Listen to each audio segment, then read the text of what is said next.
Welcome to the GodShow.us Daily, the home of Yungitan. Wait, no. This is not the Tri-County Competitive Flooring Expo. I have the wrong clipboard. That is on me.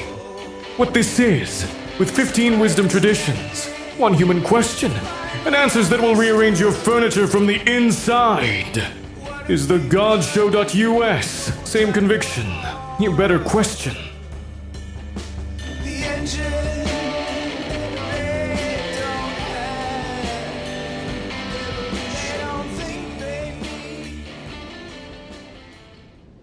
The GodShow.us is a free daily multilingual project where 1 question gets answered through 15 wisdom traditions.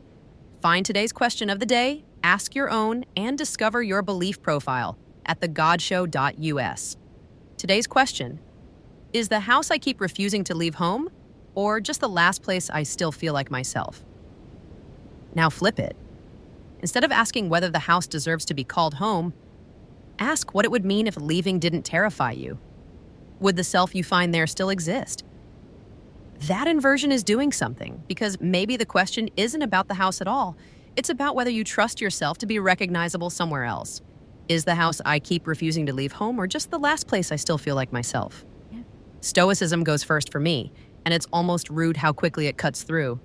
Marcus Aurelius types, "The tradition that says your inner state is the only jurisdiction you own." They look at this question and say, you already know the answer. You've known it since the second time you stayed when you meant to go. The house holds no memory of you. The walls don't register your grief. Only you carry that weight, and you carry it about on the house, not from it. So, Stoicism is asking, is it home, or is it the last mirror that still shows you someone recognizable? And it's saying one of those is worth protecting. The other is fear with good lighting. I appreciate Stoicism's confidence. I do.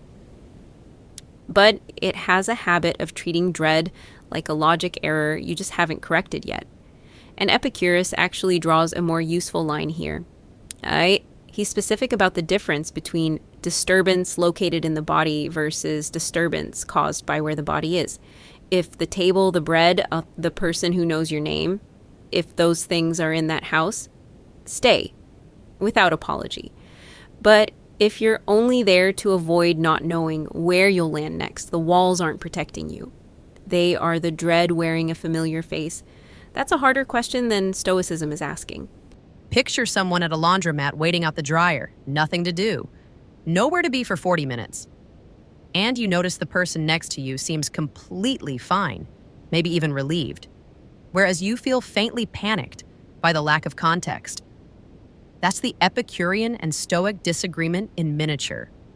One tradition says, your discomfort is a data point about where you actually are. The other says your discomfort is a data point about who you've decided to be. Hinduism takes it further, specifically Vedantic philosophy, which asks, who is the one noticing whether they feel like themselves? The witness consciousness move.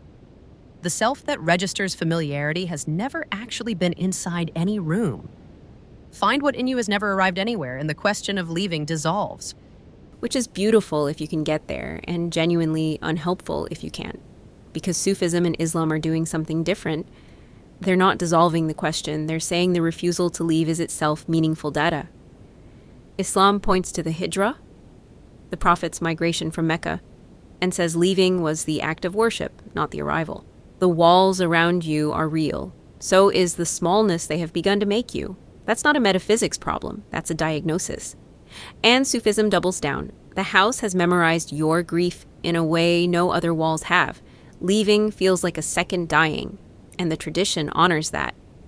But the reed didn't become music by staying rooted. It became music the moment the knife entered. Lion King got handed to the pop culture oracle today, and honestly, for once, the oracle is genuinely earning its place. Simba. The Pride Lands did kill his father. The trauma was real. The exile was real. And there's something the oracle says that I keep turning over. It would be wrong to say Simba was wrong to run. It would also be wrong to say the clouds were lying when Mufasa appeared in them. The house you're refusing to leave might be both, genuinely formative and genuinely finished. Buddhism lands here too.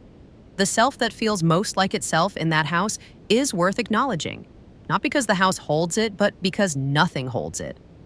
Not the morning light through that specific window, not the familiar weight of the door handle. The one you're looking for isn't in the architecture. Christianity has this quietly devastating line. You haven't yet discovered which parts of you survived the threshold. That's where this question got me. Not the leaving, not even the staying, the not yet knowing. Come back tomorrow. I have a feeling the next question is going to push on something equally stubborn. And that is the final bell on tonight's event, which I want to be clear, was always a philosophy show and never a flooring expo. The paperwork was a clerical error. We are moving on. 15 traditions just walked through that door, and most of them did not come back the same. If this show is part of your weekly rotation, consider supporting it.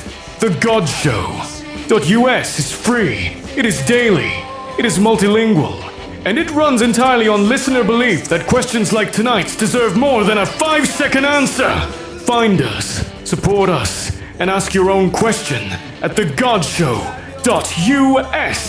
Thegodshow.us would like to thank our sponsor, Typeset.us. When generic web typography is letting you down, refine your work for free using Typeset.us.